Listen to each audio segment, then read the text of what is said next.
Iqtisodiy tadqiqotlar va islohotlar markazi 2025-yil uchun biznes muhiti indeksi tahlilini e'lon qildi.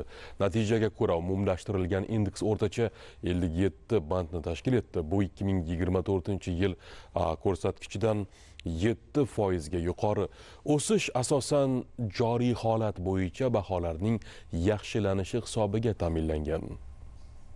Mamlakatdagi har bir soha, har bir hudud va har bir mahalla rivojida albatta tadbirkorlar, ishbilarmon va biznes doira vakillarining o'ziga xos o'rni va ulushi bor. O'tgan 8 yil ichida iqtisodiyotning ko'plab tarmoqlari butunlay yangitdan tashkil etildi. Biznes yuritishdagi qulayliklar natijasida tadbirkorlar soni ko'payib, faoliyati kengayib boryapti. Iqtisodiy tadqiqotlar va islohotlar markazi mutaxassislari 2025-yilda O'zbekistonda biznes muhitining holati va kelgusidagi istiqbolini tahlil etishdi. Iqtisod tadqiqotlar islohotlar markazi yil davomida tadbirkorlar o'rtasida so'rovnoma o'tkazib keladi va mana shu so'rovnoma natijalari orqali biz biznes muhiti indeksini hisoblab boramiz. 2022-yildan 2025-yilgacha bo'lgan davrda biznes muhiti indeksi hisoblab chiqilgan va ko'rmoqdamizki, 2025-yil bu biznes kutilmalaridagi o'sish va joriy holatdagi o'zgarishlar va mavjud islohotlar natijasida kelib chiqqan o'zgarishlarga ko'ra biznes muhiti indeksi 7% ga o'sib 57 bandni tashkil etgan. E'tiborli jihati shundaki, xalqaro tashkilotlar tomonidan 2025-yilda O'zbekiston yalpi ichki mahsuloti 6,6% ga o'sadi deb prognoz qilingan bo'lsa-da, yil yakunlariga kelib O'zbekiston yalpi ichki mahsuloti 7,7% ga o'sgan. Va ko'rishimiz mumkinki, bu bizni biznes muhiti o'sha so'rovnomamiz ham qamrab olgan, ya'ni biznes kayfiyati 7% ga yaxshilangan bu yil o'tgan yilga qaraganda. Biznes muhitidagi bandlarning oshib borishi, foizlarning ko'tarilishi bu avvalo biznes kayfiyatini aks ettiradi. Biznes iqlim indeksining tarmoqlar va hududlar bo'yicha dinamikasiga e'tibor qarating. Xizmat ko'rsatish sohasida 14,7% ga, qurilishda 14,2% ga, sanoatda esa 6,8% ga o'sish qayd etildi. Hududlar kesimida o'rtacha yillik biznes muhiti indeksi respublikaning 11 ta hududida o'sgan. Masalan, Qashqadaryo viloyatida ko'rsatkichi 27% ga, Jizzax viloyatida 23% ga, Xorazm viloyatida 17% ga hamda Qoraqalpog'iston respublikasida 19% ga yuqorilagan.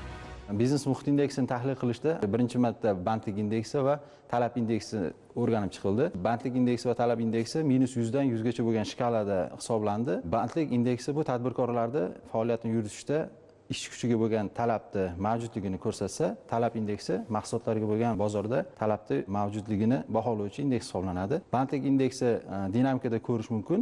2024-yilda 38 band tashkil qilgan bo'lsa, 25-yilda yakuniga kelib 43 bandga yetgan va bu 12% ga oshgan. O'sish xizmatlar va qurilish tarmog'ida kuzatilgan. Xizmatlarda 14%, qurilishda 17% ga oshgan bo'lsa, sanoatda 7 va qishloq xo'jaligida 11% ga ko'tarilgan. Xuddi shunday talab indeksi ham 2024-yilda 42 band tashkil qilgan bo'lsa, 25-yilda yakuniga kelib 48 bandga yetgan. 2025-yil yakunlariga ko'ra tadbirkorlarning inflyatsion va bozor konjunkturasi bo'yicha baholashlari mo'tadil darajada qoldi. Yil davomida inflyatsion kutilmalar 18-27% oralig'ida tebranib turdi va eng yuqori ko'rsatkich aprel oyida, eng past ko'rsatkich esa sentyabr va dekabr oylarida qayd etildi. Biznes muhiti indeksi tarmoqlar kesimida hisoblab chiqiladi har doim. Har bitta tarmoqni biznes muhitidagi biznes kayfiyatini o'sishi yalpi ichki mahsulot tarmoqlar kesimidagi o'sish bilan hamohang kechgan. Masalan, ko'rishimiz mumkin, xizmatlar sohasida biznes muhiti 2024-yilga nisbatan 10% ga o'sgan. Yalpi ichki mahsulot esa xizmatlar sohasida 14,7% ga o'sgan. Bu o'z navbatida tadbirkorlar orasida o'sha prezidentimiz tomonidan o'tkazilayotgan islohotlarni izchil samarasi o'laroq aks ettiradi. O'rtacha 66% tadbirkorlar tovar va xizmatlarga talab ortishini aytishgan bo'lsa, 57% tadbirkorlar ishchilar sonining ko'payishini bildirishgan. Biznes muhit indeksi tadbirkorlarda faoliyati to'siqlarini ham tahlil qilganmiz bu o'rganishda. Asosan 2024-yilda aniqlangan muammolar 2025-yilda barchasi kamaygan. Muammosi yo'q deb ko'rsatilgan tadbirkorlik subyektlari 54% tashkil qilgan bo'lsa, 2024-yilda bu ko'rsatkich 2025-yilga kelib 60% ga yetgan. Bundan tashqari boshqa barcha yo'nalishlarda ham kamaygan.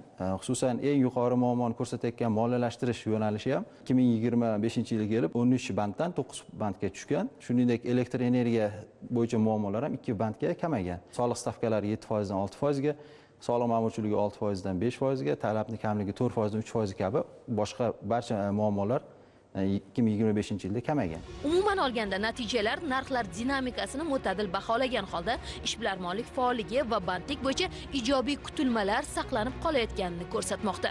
Bir so'z bilan aytganda, mazkur tahlil mamlakatda tadbirkorlik subyektlari ishlab chiqarish dinamikasi, talab, narxlar va boshqa ko'rsatkichlar asosida tadbirkorlik faoliyatidagi joriy va kutilayotgan o'zgarishlarni baholashda muhim ahamiyat kasb etadi.